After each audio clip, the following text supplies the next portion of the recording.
The mill had been running since before Heron Das was born, and in 62 years he had learned to read the creek the way other men read faces.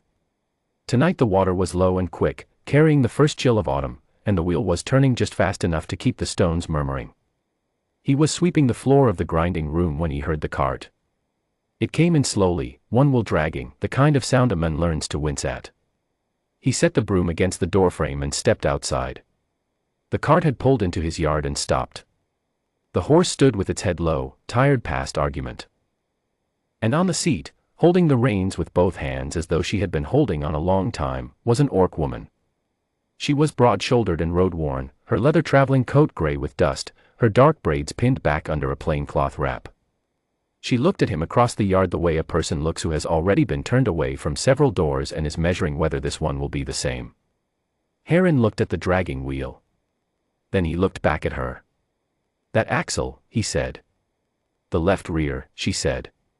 "It cracked on the Ford Road, 3 miles back. I've been nursing it." He nodded. He walked to the left rear wheel and crouched down, ran his hand along the axle housing. The crack was halfway through the wood, another mile and the wheel would have folded entirely. "You made it this far on this," he said. It was not a compliment exactly, but he said it the way a man says something he means. "I didn't have a choice," she said. He straightened up. "You'll have supper first. Then I'll look at it properly." She was quiet for a moment. "I can pay for the repair." "I don't need." "I said supper first." He wasn't unkind about it. He just said it the way he said most things, plainly and once. "Come inside. The horse can go in the paddock. There's a bucket already out." She climbed down from the cart without help and led the horse to the paddock herself. Heron went inside and put a second pot on. He had rabbit stew left from the midday, and he added water and the last of the autumn carrots and let it come back up to a simmer. He sliced bread, a full half-loaf, not the few pieces a man cuts when he's being polite, and put it on the table with butter and a jar of last year's apple preserve. He set 2 bowls without thinking about it. He'd had a wife for 31 years, setting 2 places was a habit that had outlasted her by 4. The orc woman came in and stopped just inside the door. "Sit down," Heron said, without looking up from the stove. "It's nearly ready." She sat. She did not say much while they ate, and neither did he. The mill wheel turned outside and the creek ran under it and the stew was hot. After a while she reached for the bread a second time and he pushed the butter closer without comment, and that was the kind of supper it was. When the bowls were empty she said, "I haven't eaten since yesterday morning." "I thought so," Heron said. "Every inn in Callow Ford." She stopped. "I don't need to explain it to you." "No," he said. "You don't." He poured 2 cups of tea and set one in front of her and picked up his own. Outside, the wheel kept turning. The lamp on the table threw a warm circle across the flour-dusted wood, and for a few minutes neither of them said anything, which was fine. He worked on the axle by lantern light while she held the lamp. He had seasoned ash in the back shed, had been saving it for a barn repair that kept getting postponed, and he cut a proper sleeve from it, shaped it on the lathe, and fitted it over the crack with iron binding and a wedge of hardwood to take the weight. It was not a rushed patch. It was the kind of repair a man makes when he means it to last. "This will hold to the capital and back," he said, wiping his hands on a rag. "Don't push the horse past a walk-on wet road for the first day." She crouched beside him and looked at the joint. She ran her thumb along the binding the way someone does when they actually know what they're looking at. "You've done this before," she said. "My father was a wheelwright before he ran the mill," Heron said. "Some things stay." She nodded. She didn't say anything more about it, but she looked at the repair for another moment before she stood. He did not ask her business. He did not ask where she was going or what she carried in the locked chest in the back of the cart, though it was heavy enough that the cart rode low on that side. A person's business was their own. He had a spare room, his daughter's old room, the bed still made up because he never saw the point of stripping it, and he offered it without ceremony, and she accepted without ceremony, and that was that. In the morning she was up before him, which surprised him. He came down to find she had stoked the cook stove and put water on.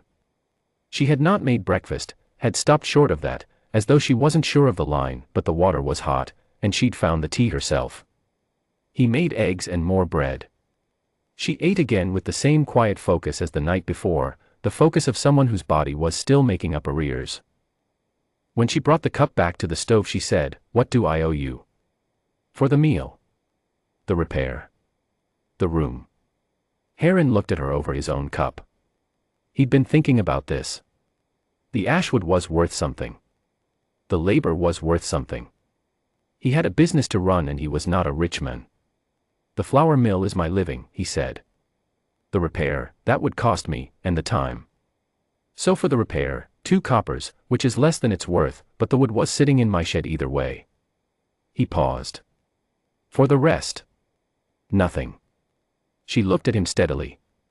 She had green gold eyes, the color of creek water over stone, and she used them the way some people use silence, to take a measure. "That is not how people usually do," she said. "I know," Heron said.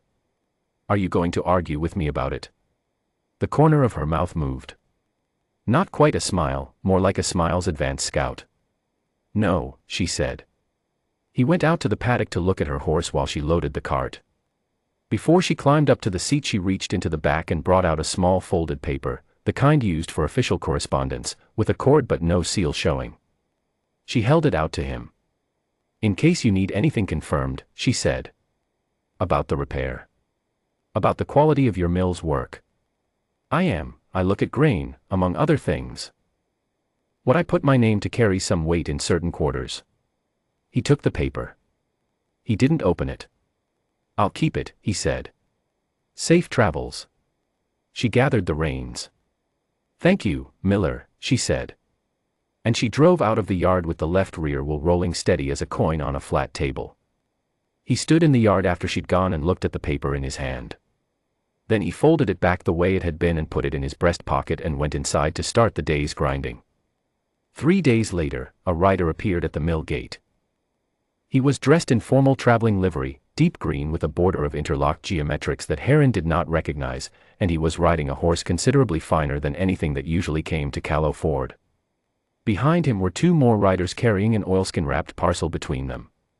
The lead rider dismounted and introduced himself as a herald of the Orc Kingdom's Office of Grain and Road Provisioning, Southern Reach. Heron said, "I see." The herald said that the office was in the process of establishing new milling partnerships along the eastern trade roads, and that following a recent assessment of quality and operations, Heron's mill at Callow Ford had been designated as a Kingdom-contracted milling station.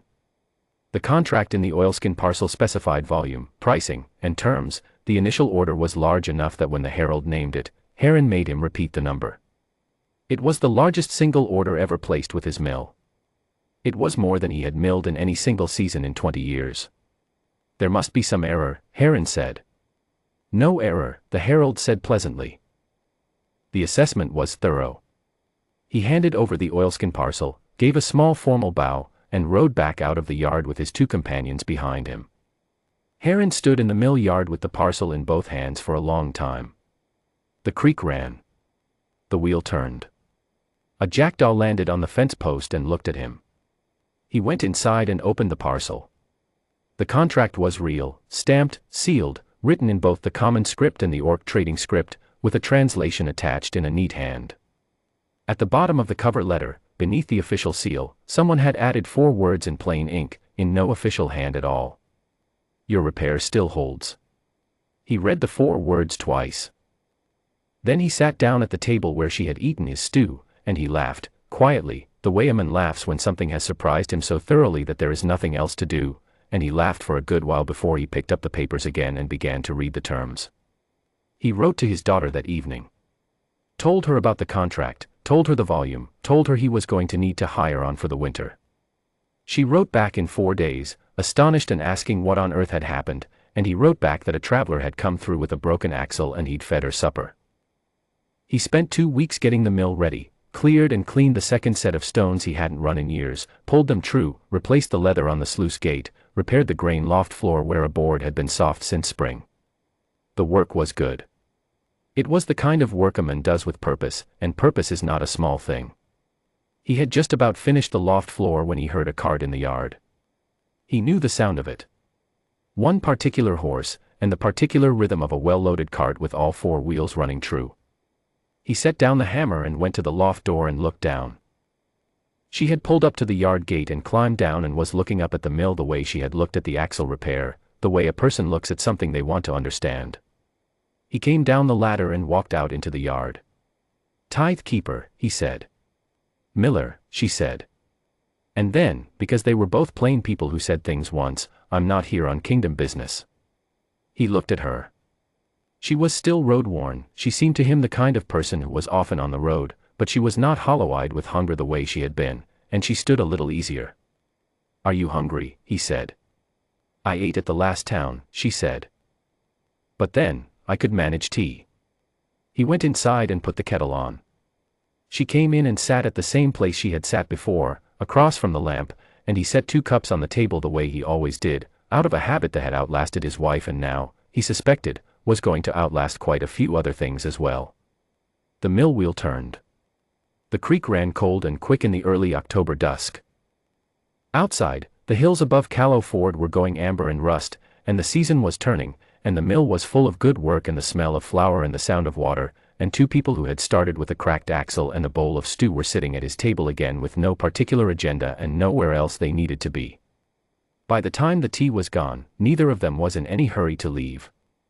That was how it began, and in the years that followed, when people asked Herald how he came to hold the kingdom's eastern milling contract, and how a certain orc tithe keeper came to know the way to his door without a map, he always told them the same thing. He had fed her supper, he said. And fixed the axle. And some things, if you do them right, have a way of lasting.